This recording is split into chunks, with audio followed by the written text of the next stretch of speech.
All right. So I am here with Jason Ward. Welcome, Jason, to the Wellness Docket. And I'll do just a quick introduction here. Jason Ward recently retired from litigation at the age of 50. He co-owns with his wife a 12-lawyer full-service firm in Central East Ontario, one of the largest regional firms. He is certified by the Law Society as a specialist in civil litigation. Jason is very enthusiastic about mental health, wellness, and the community, especially for lawyers, after his story was spotlighted by national media organizations in both Canada and the US, like Maclean's and the American Bar Association. Jason spends much of his time publicly speaking to others about his journey. He is dedicated to raising awareness, destigmatizing, and making paramount mental health wellness for everyone, particularly for legal professionals. And Jason can be reached through his website, mentallySpeaking.ca. So welcome, Jason, and thanks for taking the time to speak to me today. Thank you, Tim. It's an honor to be here. Yeah, so I guess the starting point here, just to begin, why don't you just tell us a little bit about your journey in the law, starting, I think, at a big firm, in one of the big firms in Ontario on Bay Street, to starting your own firm, and then some of the difficulties that you went through that made you decide to retire a few years ago.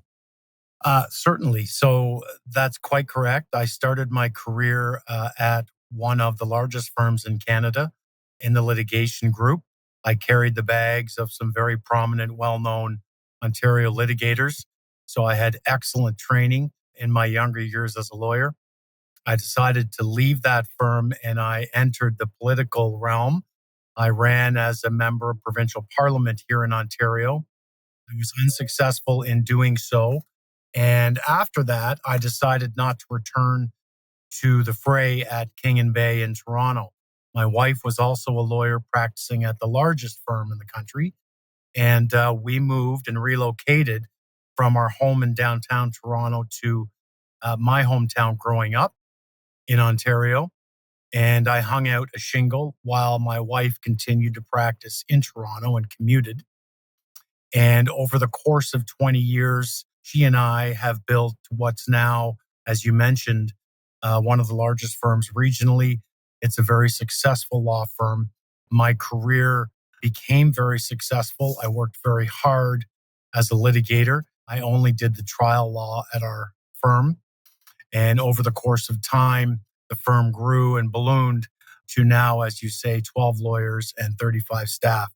So it's become quite an operation. At the height of my success, I experienced what some may call burnout. I refer to it as mental health related issues. And because of that, that translated into addiction problems for me. So at the age of 47, I had rarely drank alcohol. I drank a handful of times a year, rarely to excess, until age 47. Similarly, Tim, at the age of 48, I had never done drugs, with the exception of maybe trying marijuana in university once or twice. Drugs were not a part of my life. And yet, at the age of 50, while soaring high in my legal career and doing exceptionally well, I was forcefully required, self-imposed, to retire and walk away from my law firm, leave the profession as both an addict and an alcoholic. And when did that occur? What year was that? It began at my age, 47, and I left the profession at 50, which was approximately 3.5 years ago. How hard was it to make that decision when you decided to leave the profession? Well, it was extremely difficult. But to be honest, Tim, I had spiraled down to the point where literally I became non-functioning. I'll give you an example. Leading up to my departure, I hired a psychiatrist out of Toronto who I worked with 3 times a week, 45-minute sessions each for an entire year, attempting to design and craft a way for me to remain in the profession and continue to do my job. I wasn't successful. In the mornings, I own the building where the law firm is housed. In the mornings, I'd pull up in my F-150 black pickup truck and, looking at the eponymous law firm with my name on the door. And I would have to sit in my truck for about an hour just to build up enough will and ability to walk in there and do my job in the day. And that's how challenging it became for me. In the evenings, eventually, if I received emails related to work, like from clients or other counsel, if those emails were laden with conflict in some way, I reacted very aggressively in the sense that I couldn't process it to the point that often they made me physically sick and I would vomit. That's how bad it got for me on a day-to-day basis towards the very end.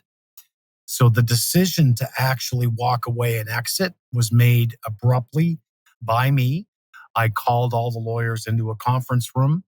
I explained to them what had been going on because some of them weren't aware, or at least not to the extent of my addictions and my mental health issues.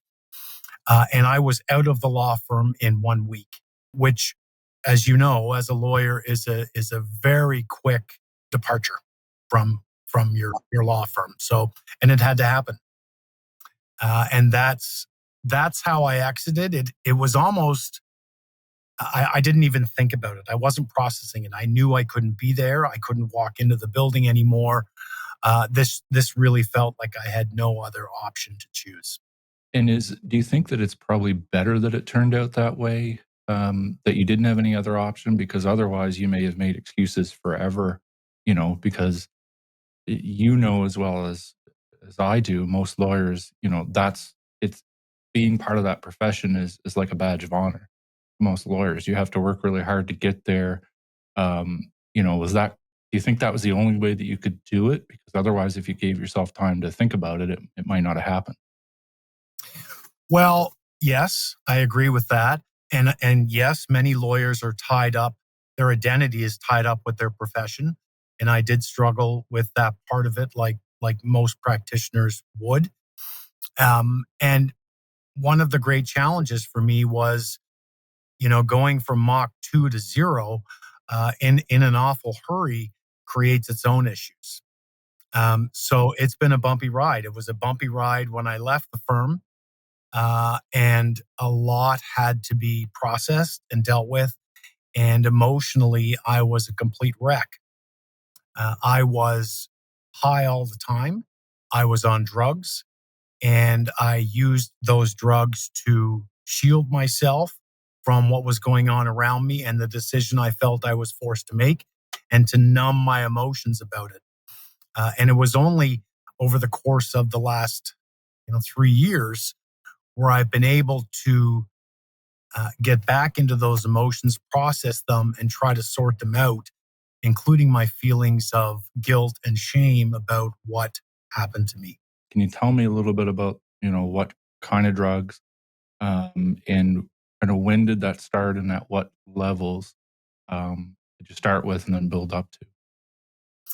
Yeah, I'll also mention the alcohol. So, alcohol for me began on vacations. I took many southern vacations with my family throughout the year, and alcohol became commonplace at those. And then it followed me back home to the point where I started drinking daily. I would, rather than leave the office at 6 or 6:30, as I had historically done, I started leaving earlier and earlier to go home to drink.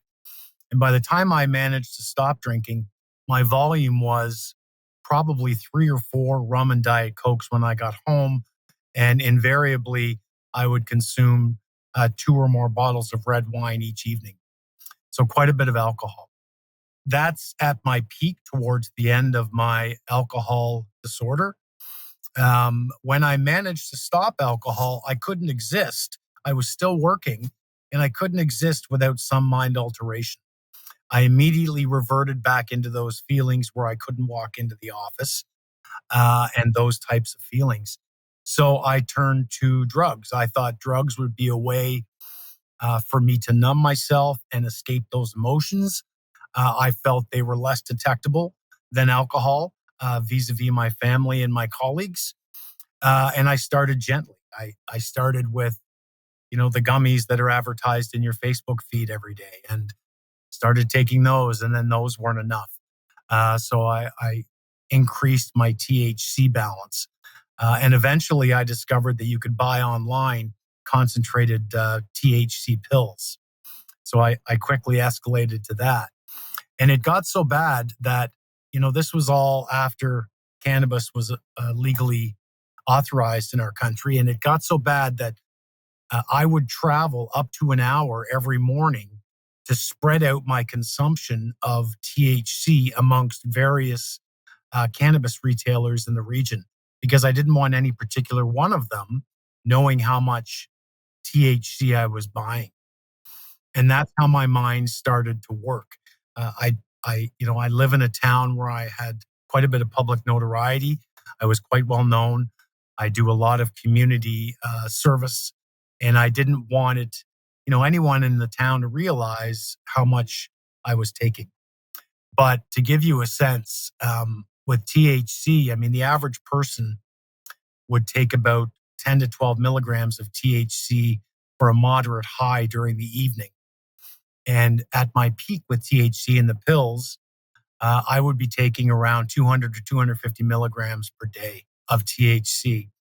And I was high all the time. And not only high, but I wouldn't stop taking it until I reached that point of pure intoxication that alcohol gave, Right. which is my mind shuts off. I'm completely guarded from what was going on in my life professionally.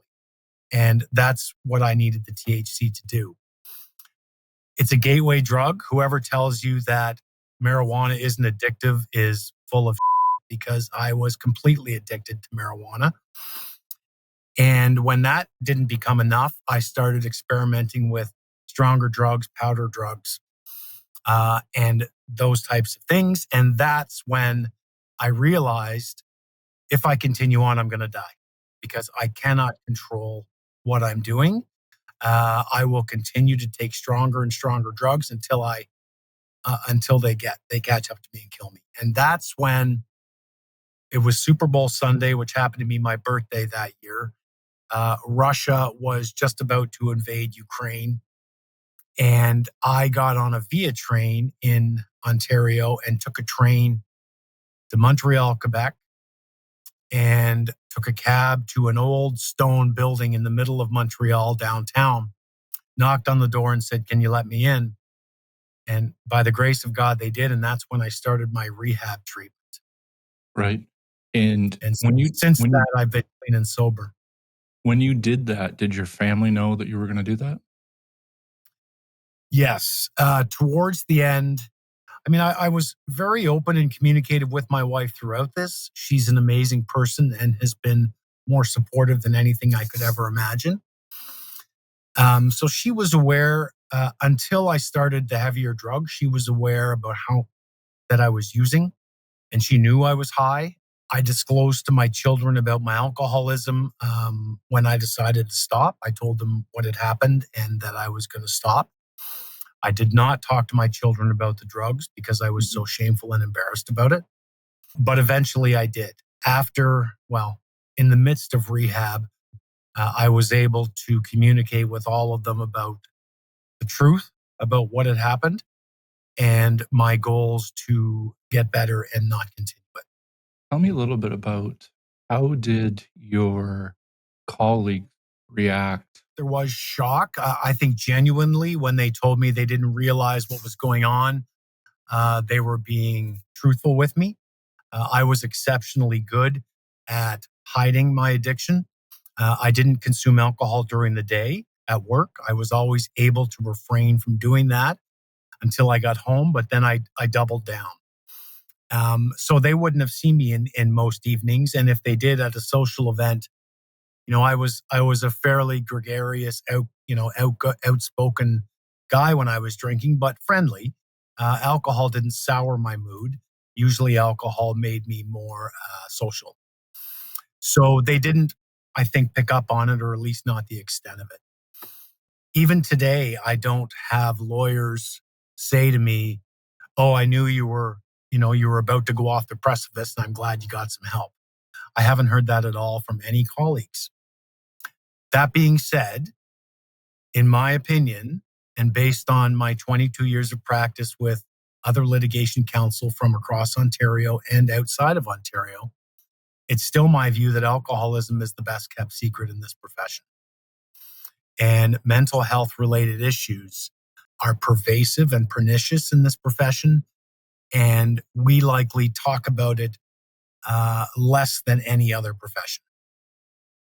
Yeah, I would 100% agree with all those comments. I just as an anecdote of it, I recall, when I was a 27-year-old kind of mature student when I started law school, but it was surprising the amount of kind of work hard, play hard attitude that you would see. And, I thank goodness I kind of didn't get pulled into that too much, but it's surprising how much that kind of thing happens, right? Like, I don't think people talk openly about it enough. Your story is certainly a sign for other people to know how they should behave and maybe what happens if you don't get over it and get some help and move away from that. It's exactly right. There are many lawyers in our profession who are suffering and hurting. And, I'm often asked, what was it about being a lawyer, or what was it like that caused you to develop these conditions over time? And my answer is, well, imagine getting up in the morning and you're immersed in conflict right away. You have court that day. You have to win your case. You've got important meetings. You've got all your obligations as a lawyer, which is usually an extremely full calendar. And you go to work and you have conflict all day, often, having to argue with lawyers that are as smart or smarter than you, which increases the pressure and the stress. And then you go home and you have conflict throughout the evening, emails coming in, thinking about what you did that day, what's next, what you have to do for tomorrow, preparation. All the while, you have extremely high expectations on you by clients and your colleagues all of the time. And when you take that culture of conflict that lawyers exist in, and you span it out over 20 or 22 years of a career, it changes you. It affects your blueprint. It changes who you are. And it definitely changed me because I've realized in my sobriety now that the persona that I worked so hard to create as, you know, uh, the go-to litigator in my region wasn't really me. And at one time, I thought I thrived on conflict, and that's what made me excel and win my cases at any cost, within ethical bounds. I thought that's what made me such a great lawyer, or in part. And I've realized about myself since I got sober and clean is that I don't really thrive in conflict. And in fact, I don't like having to deal with conflict. So I've made some important realizations about myself that I let get out of control, or I built falsely during my career to achieve both success as a litigator and success as a firm owner. And do you think what is it about the profession, that most contributes to that kind of problem? Is it the culture? Is it, you know, I think like chicken or egg, because I've always thought um, lawyers are a special kind of breed, anyways. So it's, you go to law school and, there are a lot of people that I've met are wired differently. But then the practice gets a hold of them. And if they weren't wired differently, you're gonna be after, a certain amount of experience, because it certainly does put all that kind of pressure on you. It's an excellent point. And, I don't want to make broad, sweeping generalizations, but in my view, lawyers are already inherently high achieving, highly driven, focused individuals. And they bring that into their profession. There's no question about that. It's also an ultra competitive industry.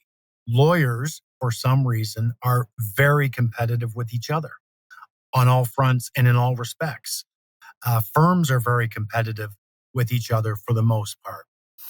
And for example, when I realized I was experiencing mental health related issues that translated into addiction, the last thing I would ever do is let that be known by the public.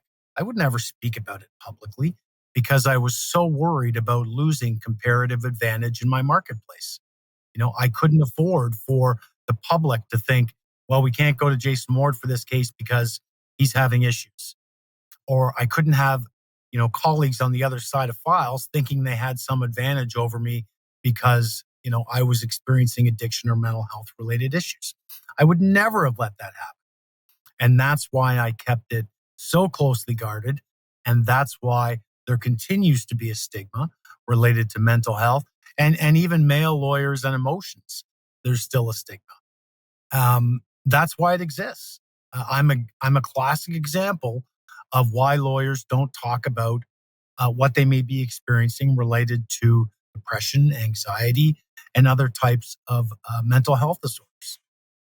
In looking back on kind of what you've been through, and now you've had a couple years of a disclosure and a couple years of talking about substance abuse issues, do you still feel the same way that people look at it that way, or has some of that been taken away by the comments that people have made to you, even other colleagues, for example?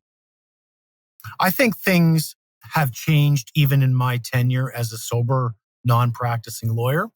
I think that's largely driven by the younger generation of lawyers, although there's more awareness and talk about it by senior counsel, including at the firms.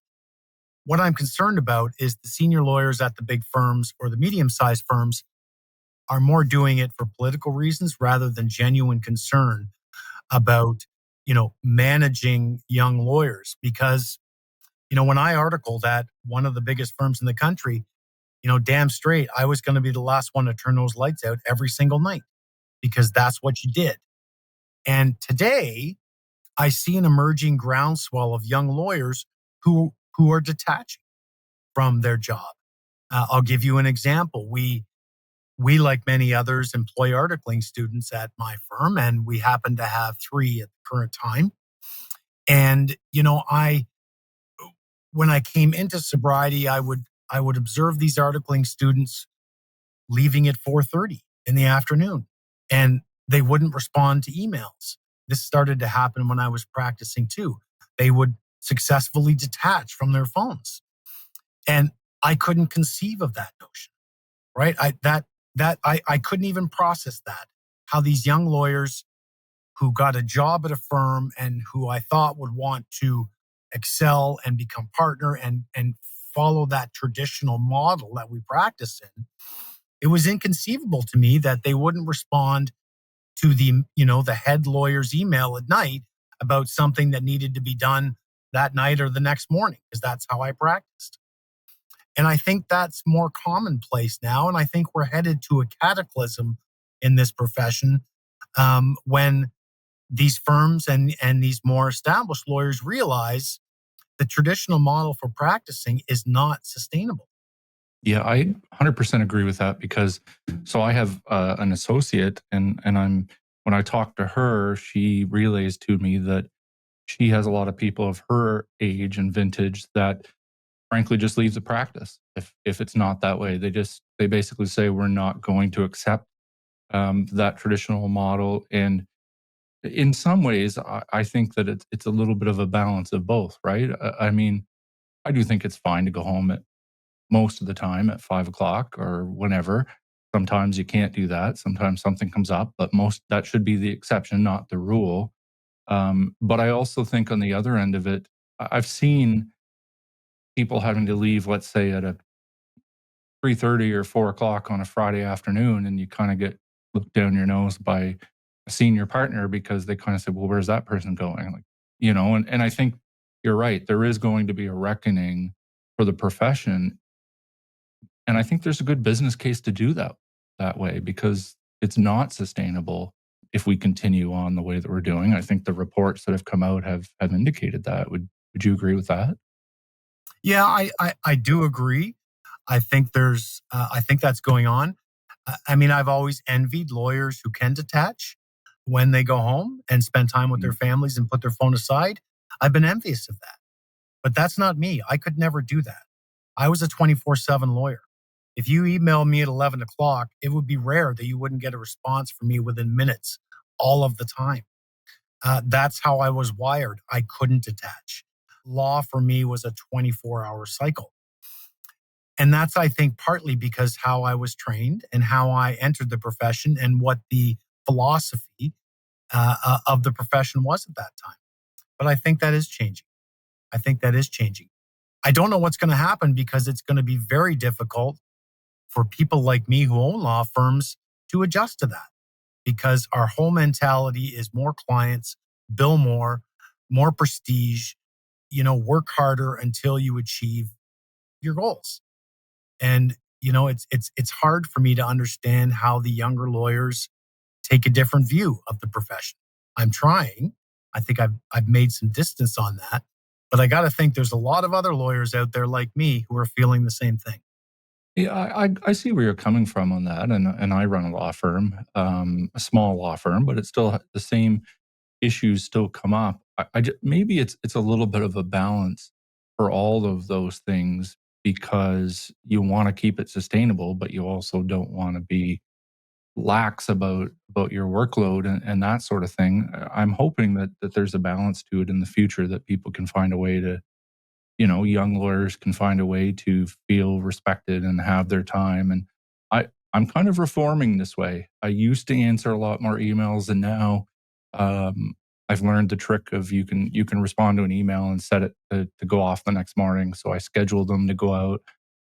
That's a really good trick. Or the message back to say we'll talk to you in the morning or something like that. I've tried, unless it's a real emergency.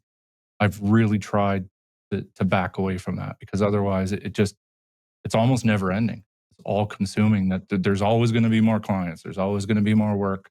And if you don't take some of that time, I've found that I just don't want to be passing away earlier than my prime, so to speak. Well, that's very progressive. And I think to be able to make that adjustment at this point in your career is commendable. I don't think I could have done it. You're a better person than I am when it comes to managing your professional life. I honestly don't think I could have done it. I was building this persona of if I didn't get back to that person would think lesser of me as a litigation lawyer. And that infiltrated my entire life. So I had to people please constantly to fuel my own insecurity. And that's part of the problem I had as well. But if you're able to do what you're doing, of course, that's the way it should be. I didn't say I'm certainly not. I'm a work in progress, but I'm certainly it's something that you have to work on. Moving on to a couple questions that I have for you, because this is kind of fascinating. What's interesting about kind of doing these interviews is that every time I talk to somebody, there's always certain things that intrigue me. And I was actually reading on your website of your involvement in several different sports and coaching, and you're a musician as well, and so am I. So I'd be remiss if we don't take a minute to be nerds on the music front and the sports front. So we tell me a little bit about those kinds of things. I assume those are things that you do that really help you with your mental health. Well, yes and no. I am a musician. I've been playing in effectively rock bands since I've been in high school. But my claim to fame is my brother, my youngest brother. I have two of them. My youngest brother was the lead singer and songwriter for the Canadian band, the Strumbellas, I saw that. which I Yeah. hope you've heard of. Yes, Uh, absolutely. so I always, in my interviews or when I'm talking to anyone, make sure they realize that I taught my youngest brother everything he knows about music. But I have a very musical family. I'm not the only one that is a musician. My entire family loves music and loves engaging in it. And in terms of the sports, yes, I was a quarterback in football throughout my high school career and early on in university. Traditional hockey player and lacrosse. So rough and tumble physical sports. I did all those, and then Eventually, when I had children, I got into a lot of coaching, hockey, lacrosse, soccer. Did quite a bit of that as my kids were growing up. So, yes, I enjoy them. Yes, they're therapeutic for me. Unfortunately, since I got sober, I've lost a bit of motivation or interest in some of the things I used to really enjoy, like playing music. How come? I think it's a number of things. I mean, my diagnosis is major depressive disorder and general anxiety. Tim, I'm prescribed enough Prozac to zombify somebody that I take on a daily basis. I'm also now taking a drug called Wellbutrin. I live day to day, day by day.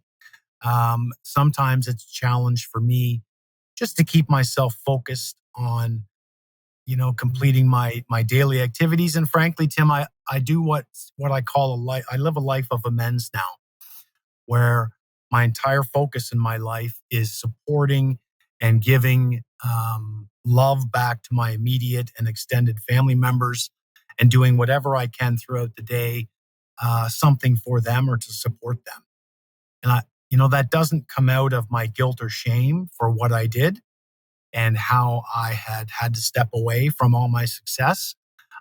But I need to do something in my life. I need to have a purpose, and finding another vocation isn't it. I don't think I'm in a position where, I can move to another profession or job and not experience eventually the same things. So living a life of amends gives me some fulfillment and purpose. But, I battle every day with my ongoing mental health issues, and that affects my motivation often, makes it challenging. I hope to hear someday that you get back to that, or at least that the things that you're doing right now are fulfilling for you, right? I think I've got you on Facebook, and I see always out doing something for the community, and that's great, right? Because anytime that you're doing something for other people, you have less time to be caught in your own head, and that's really important. I 100% agree with you. And that's exactly how I'm trying to live my life. Well, I appreciate it. And so I always ask the kind of the last question that I ask people um, is if there was one thing that you could change about the legal profession um, for the purposes of mental health, or if there's one thing that you think we could do better, what might that be? I know that's a tough question, but just whatever comes off the top of your head. Well, you've sparked something inside me, because I've got all kinds of ideas that I'd love to share with I love somebody it. higher up who can do something about it, like the Law Society. But it's difficult getting their ear sometimes about Maybe mental they health. will listen. I'm not going to assume, but fingers I hope crossed. they watch your show, because that'll help. No, I've got all kinds of ideas. I mean, I really think we need to manage better how lawyers communicate. No more email dumps on Fridays. No more motions and affidavits of documents on short notice. All of that is not necessary. The courts are way behind in how we do everything digitally and virtually. That doesn't help. Judges' expectations on lawyers, I think, need to be adjusted. In Ontario, the Law Society contracts out mental health support, or the member assistance program, to a Same in New very Brunswick. reputable, a very reputable third party who has lots of experience with mental health and counseling and support. The problem is when I was at my desk in the throes of mental health and addiction, looking at my calendar and seeing motion after factum that had to be done, with a trial in 2 weeks, with client meetings and phone calls fit in there, it wasn't of great assistance for me to talk to a counselor who had no idea what litigation lawyers do and what kind of a life we have. So, what would have been more helpful is to have a more peer to peer approach, maybe on top of the clinical counseling services, to help me put a pause on my life, just so I could realize there's an opportunity to take a breath and get some help, Yeah, I because I love failed that I idea. failed to realize that until I went off the cliff. But if someone had stepped in and said, well, yeah, you've got this motion, but I'm sure we can adjourn it. I know that lawyer. Let's make a call. I'm sure we can give you another month on this. And let's do that with this file and this file. And I'm going to help you do that and guide you, because I couldn't have done that myself. That might have given me some breathing room to get some help sooner. I think that is an incredible idea to have a peer-to-peer person. For example, I don't know if you are aware of Dan Lukasik, who does Lawyers with Depression in the U.S. And he is I'm going to get this wrong, but he works for in Buffalo in New York, in the state of New York, and actually advises the court system there on mental health initiatives and does presentations for them. And he's actually a wellness advisor for that court system. And I think that there's a need for that. When you talked about the peer to peer part, I can think about multiple times in my own career, and I've lucky enough to have several good mentors. But every once in a while, even then, you've got something that it's you got to kind of talk to somebody else out of your own head to say, okay, I've got all these things to do. I have no idea how I'm going to get them done, other than less sleep and putting your family on the back burner, which can't be the solution all the time, and burnout. And I think you're right, though. The as well meaning and as professional as the services are, those people who are dealing with it don't understand what it's like, right? Like, they can give you general, they can say to you, work on your box breathing, which I've done before. Try to prioritize things and make sure you get exercise and all those, and eat right and all those things. But at the end of the day, when you're staring at a calendar that has all those things, which we've all been there before, something has to give, right? And I think that's, yeah, that's a really, really good idea. So powers that be, hopefully they'll listen to it and agree with that.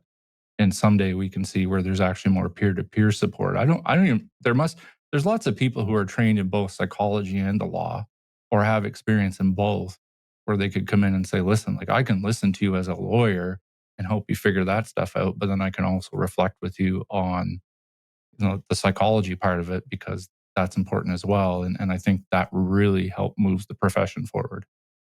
100% agree. And I've got lots of other ideas that I'll share with you at another time.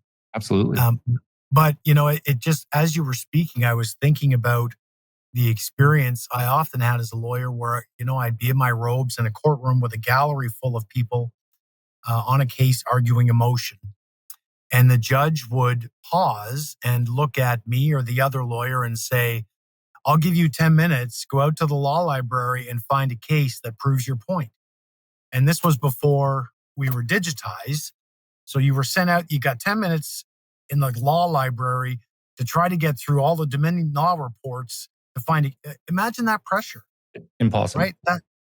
It's just unbelievable how, the stress and pressure that lawyers can find themselves in. In my view, this profession is one of, if not the most dangerous profession for mental health related issues. Yeah, and I think that, not to, speak always positively about the system itself, but I find that sometimes when you have to ask for an adjournment or you have to push something, you've got to really give some pretty good reasons why. And the system itself doesn't really have to do that. Just kind of like, well, we've got some other matters, we're going to schedule that in. That's pretty harsh sometimes when you're either working a whole lot to have something pushed and then you've put all this work into it, or you need a break on it because you're up against it, because there's no way you can get these things done.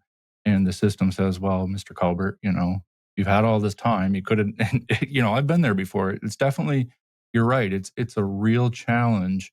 And I think there are certain breaking points where I think that the profession cannot handle going that same way without more people burning out. And I think everybody's going to be on board, from the law societies to the judges to the lawyers and to everybody, to basically say, like, we're all on the same page here, that we're going to make sure, like, you know I don't have to kind of spill my guts to someone to say, hey, I might need to ask for an adjournment here. And when they say why, you say, well, personal reasons, right?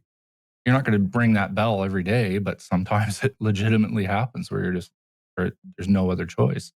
But that's a tough one, right? Because you've got clients that are talking to you from one hand saying, how can you do that? My matter is really important. You've got a judge that says, I've got a docket, and you're not even going to get back in for 2 years. And you've got another lawyer who will probably throw you under the bus for just being human. So it's definitely, yeah, I can see those challenges. So I think the one-on-one peer support it's a really, really good idea. So, all right. Well, thank you very much for speaking with me, and we'll talk to you soon. Yeah, thank you, Tim. I've enjoyed it, and I am grateful that you are doing this and putting yourself out there to raise awareness, reduce the stigma. I think it's wonderful, and I wish there were more lawyers like you.